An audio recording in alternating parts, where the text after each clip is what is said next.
جنوبی کوریا کے مشہور اداکار گونگ یو کو hiraasaanii کے جھوٹے الزامات پر مبنی ہتک عزت کے مقدمے میں بری کر دیا گیا۔ غیر ملکی میڈیا کے مطابق عدالت نے جھوٹے hiraasaanii کے دعوے کرنے والی خاتون کو سزا سنائی ہے۔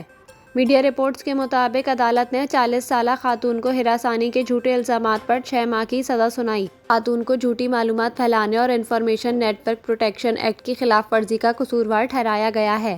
مقامی میڈیا کے مطابق سوشل میڈیا پر جنوری 2020 سے مارچ 2021 کے دوران خاتون نے 235 مرتبہ جھوٹے الزامات اور توہین آمیز تبصرے پوسٹ کیے۔